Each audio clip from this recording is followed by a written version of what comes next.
I stopped running away from the fear of failure, and Matern Staffing opened January 1st, 2017, and At Once Staffing closed December 31st, 2016. So going into the business, I had high expectations. I made mistakes big and small. I made a lot of changes and fast. New software, going paperless, new technology, and adding more. Within the days we live in today, we need to stay ahead of the game and not behind, was my thought process. I didn't know how to lead a team. I come from sales. No one likes the sales rep.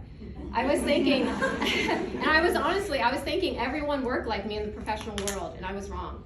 I'm very private, as some of you might know, and people always wanted a way in, something I could never give into, but I always have a wall up for some reason. I'm learning financials, I'm dealing with worker comp injuries, client calling all hours, coming home early from vacations, or sometimes not even going.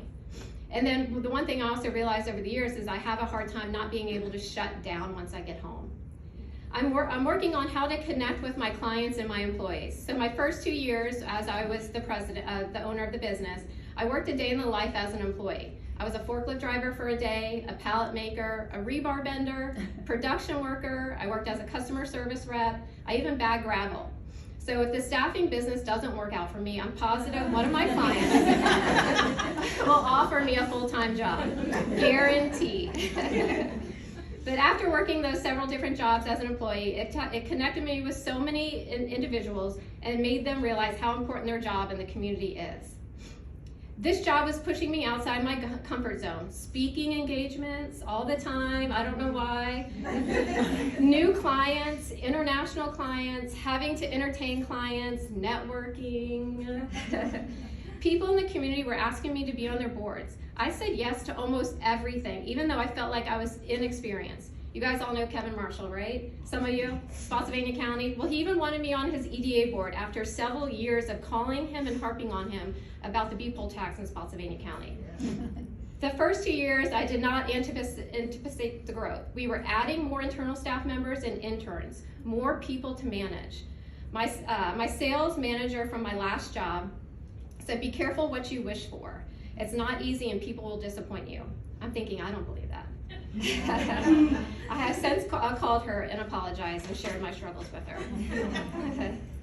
Everything from the outside seems great, but at the end of 2019, I'm stressed out and I'm starting to drown underwater.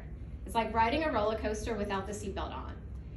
Year 2020, well, we were coming off of 2019 in a great year, and 2020 was going to be even better. So here all of a sudden, as we all know, COVID hits in March of 2020. For us, we were thinking, because we staff for businesses, we were thinking job loss. So the first 4 weeks were kind of unknown for us. I was wrong and we couldn't keep up. The growth, the challenges, the employees, COVID pushed me over the edge. With working, vaccination, don't vaccinate, work virtual, don't work virtual, mask, no mask. Everything was changing so quickly, I honestly couldn't keep up. And I couldn't even lead my team. The government moves so slow on everything else, but the COVID regulations, for some reason, they change daily. I couldn't understand them. I was tired, lonely, and exhausted. While the numbers look great, I was not feeling great. I had an email from a broker that has been on me several times, asking me for over a year about selling the business. And I took the bait this time. He caught me at the perfect time. I couldn't believe, and then he told me what I could believe I could sell this business for. I was like, all right. Peace out, I'm out. I was going into 2021 with a foot out the door.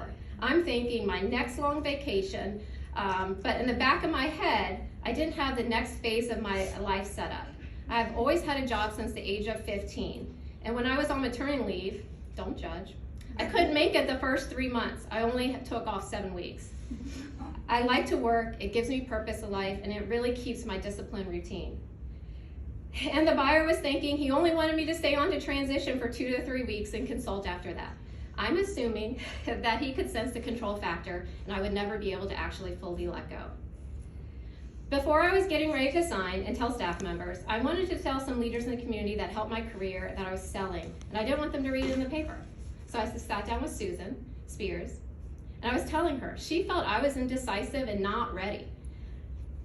So she got me in contact with other CEOs and community leaders to seek their advice. The week of signing, I told my staff this Friday I will be selling the business and this company will be taking over. They were all shocked and devastated. So today they were probably thinking I was the good witch, not the big bitch. As my sister said that same night, stay the course. My sister is my biggest cheerleader. So rock bottom is tough. Literally this happened the next day before I was getting ready to sign. The next day my sister-in-law called me. I need your help. It's about your brother.